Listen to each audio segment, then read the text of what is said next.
Hi, I am Alana Heim of Prosperity Alignment, and today I want to talk about firsts.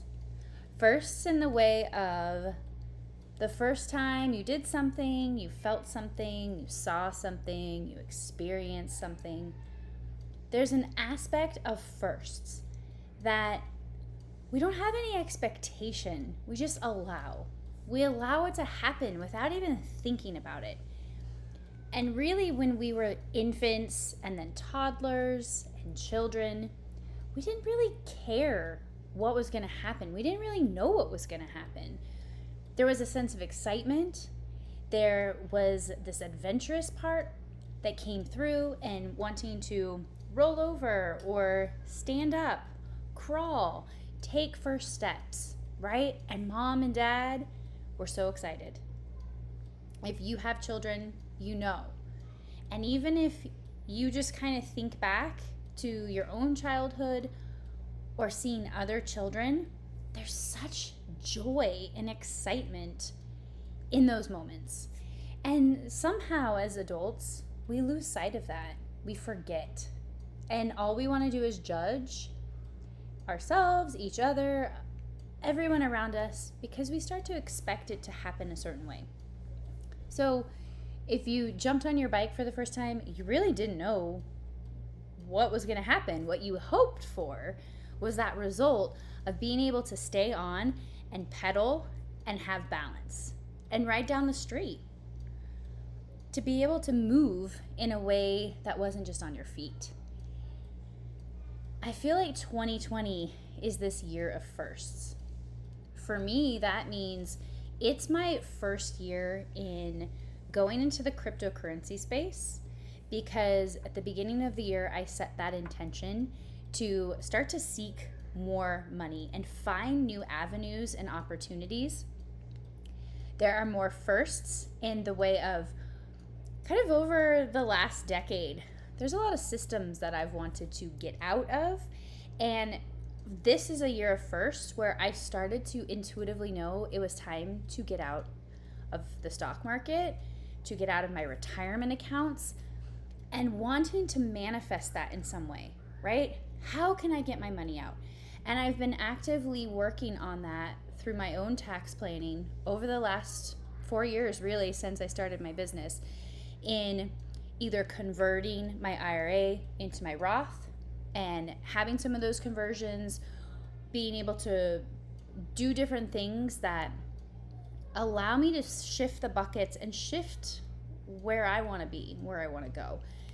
And then with COVID hitting, this element of being able to take a distribution. So this is new, this is a first, where we do have the ability, you and me and anybody, if you have been affected by COVID, if you tested positive, if you had it, or the gray area is if you were financially impacted, you have the ability to pull out up to $100,000 from your IRA or from one of your retirement accounts, and that's the total per person. So if you're married, it could be you and your husband if you both have accounts. If only one of you has an account, only one of you will be able to pull out up to $100,000. There will be no penalty if you are under age 59 and a half. So that 10% penalty is waived. And that income, let's just say it is $100,000, you will be able to take kind of prorate over 3 years that income. So $33,333.33, you could actually report for year 2020, 2021, and 2022. Really cool, right? And I'm not going to say you're welcome, but these are the things that I'm manifesting. Ways for us to start to shift. Now you might say, okay, I know I'm a CPA and a financial planner, and why would I even recommend that? For me, it aligns. It's a first for me to see that my intuition is what I want to trust and follow.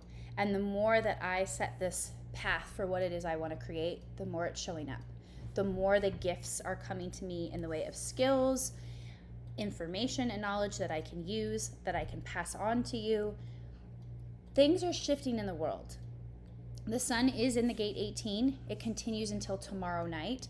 So some of this fear of authority, this systematic energy, judgment, criticism, some of these pieces that I'm kind of talking about, it's happening right now. We're all feeling it.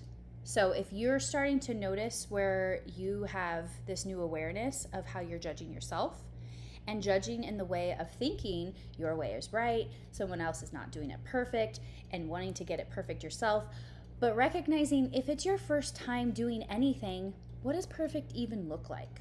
We can't truly define what that is. And if you're somebody who's learning to ride a bike for the first time, yes, you can compare how others have done it before you, but how you do it might be different. How you do it, you might skip steps. How you do it, you might not want to even jump on the bike. And if you're being held back because of that fear of imperfection and thinking you're not going to do it correctly, I want to implore you to create the mindset that allows you to believe in yourself. That the first time you get divorced, I've done it, you're still going to be okay. The first time you get injured or harmed or get sick, that you're going to be okay.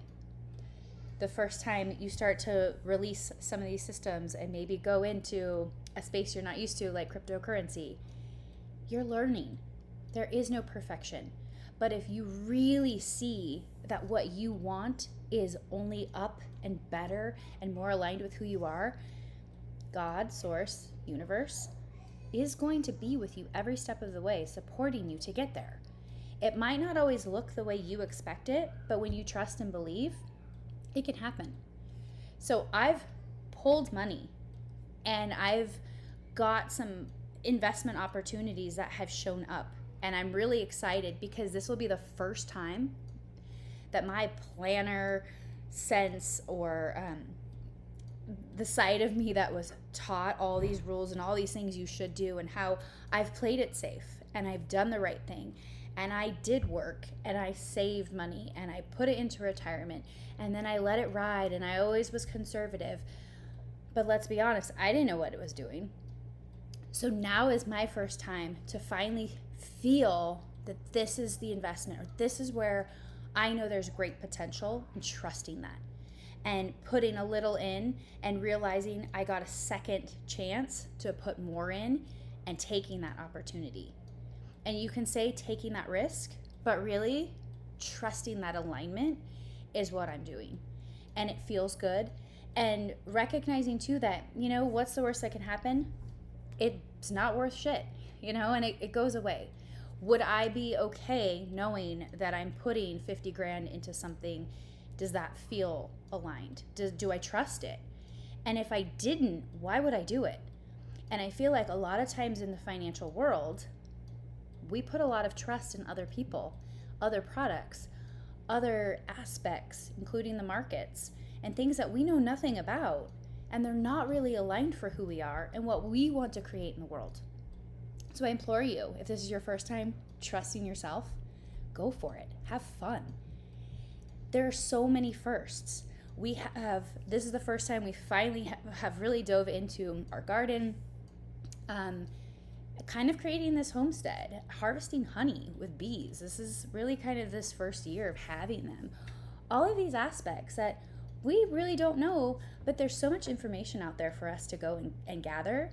And then for me to experiment with and try on and see what works, see what sticks, see what we love. Mars is retrograde. I am really excited for this. I'm grateful for the last two years ago and then 4 years ago. Those were really important, pivotal years for me in my business and my career, recognizing the changes I needed to make. So this COVIDian time is really imploring all of us to go in and see where do we want to be and what do we want to shift. And if you're wanting to shift your work in the world, now's the time. It's a very reflective time for you to go in and see what's working, what isn't working, and for you to just recognize that if you need to make some shifts, you're going to make those shifts. You're going to make it happen. And you're going to trust yourself more and more to do that. And I know that anything is possible when you align with it and you stick with it and you trust more than anything. So I'm just thinking about, this is my daughter Taylor's first year in public school. She went to a Montessori school her whole life.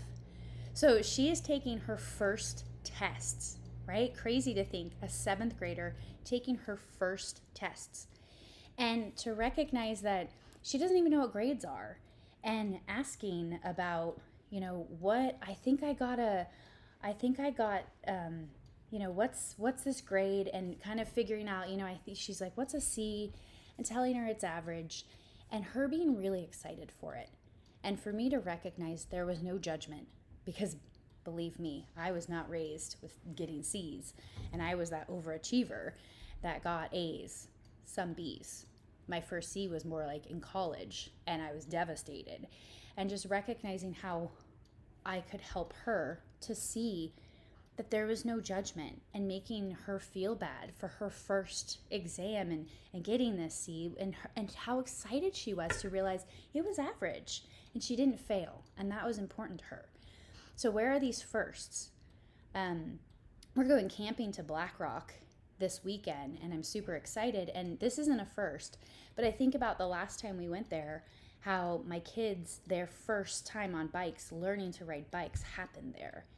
And all of the excitement, all the joy, the happiness, letting go of judgment happens during firsts. So if this is the year where you're going to continue to have first steps, and sometimes firsts are scary and you're not going to be excited about them, and maybe it's the first time being laid off, or not knowing what's happening in the world and how it's going to affect you, this is the first time that you get to pause and recognize what you're here to do by being who you are and trusting. So I hope that you can find the excitement and the joy in firsts. This is the first time I think I'm recording a video at night, because I'm that far behind in getting my newsletter to you, and it's literally the last moments of the last moments, but this is how I roll. So this is not the first time I've procrastinated. It's kind of what I do, but I also am following the energies. And today, this was a first, we got to go pick apples and peaches. I had a friend who said, hey, do you want to come pick these off our tree? And we did. And now we're going to can them and make applesauce, so that'll be a first. We gave him some honey and some eggs, right? So more and more firsts, bartering, seeing other ways of financially sustaining yourself, supporting others. I had a client this morning who talked about one of our last sessions, how I told her to not be so attached to how this specific money was supposed to come in, because she really was like, it has to come in this way, or this is how it's going to be. And I just kind of asked the question, or helped her to see, like, what if you didn't have to be so attached to that income? What if it could come in somewhere else? And today she just told me so many different great things. There's potentially inheritance that's coming, crypto that like went up sky high, and realizing that's there, realizing they have old cards that they could sell, like think sports memorabilia type stuff, and seeing just the abundance that was there and how they can tap into that. There's so much. You just have to trust. And the more you do, the more that you actually shift your vibration to a whole new awareness, and you get to see what you couldn't see before, even though it was right there. And so I'm just going to let you know, there's a lot of wealth transfer that's going to be happening in this next decade. And if you thought the Great Depression was awful, in the sense that all we heard about was the negative, I want you to know it was one of the moments in time where there was great wealth transfer. Lots of millionaires were made at that time. We don't hear about that. So wherever we're headed with all the systems changing and whatnot, I want you to recognize your ability to move up the ladder starts from within here, aligning and trusting you. And if you want that wealth transfer, you want to call it in and magnetize it, you can. So go for it, right? That's what I'm seeing, and how it can finally, let's say, receive financial prosperity in a different way. I've never tied it to my business because I'm a projector and I know there's other ways to call it in. And sometimes, right, if we put too much pressure on ourselves in our business, it's not going to flow. right? There's going to be something that's stuck and we're forcing ourselves. We're thinking we have to do XYZ and we have to do this and charge this. That's putting a lot of pressure on you. And that can really kind of stifle the energy. So I want you to recognize prosperity, this flow is everywhere. What is it that you want? What do you want to call in? My hunter, I can see he's trying to put his little hand in. So call it in. Take control. It's your responsibility to not only take care of yourself, take care of the wealth you're building, and be able to be of service in a way that you get to share that however you deem, right? If there's aspects that you want to be more philanthropic and give to certain charities or create a charity because you see the need and it's not there, then go for it. And the wealth transfers we're going to see in this next decade are here for us to create projects and create things that are going to be firsts we've never seen, firsts in technology and ways of living and systems we've never seen. So if we're really stuck and holding on to the way things have been, it's not going to allow us to be open to the possibility of that new first and the excitement of that first, whatever it is, that you get to be a part of. So that's all for now. Much love to you. Go have some firsts. Go have some fun. Go do something new. Go explore. Maybe go to a place you haven't been, depending on if you're able to travel, or go do something new, right? Jump on a skateboard, learn a language. My bestie, my mastermind partner, Teresa, is totally diving into so many firsts and sharing her experiences with others and just building up that confidence in people so that they're doing their first as much as she is, because that's what we're here on this planet, is to really live life and explore. And so saith the projector, who definitely is here for the fun part and has got stuck sometimes and pigeonholed in that generator type feeling, thinking I had to work harder. It's whatever you want to create. What's the first for you? Go have fun. Go play. All right. Bye.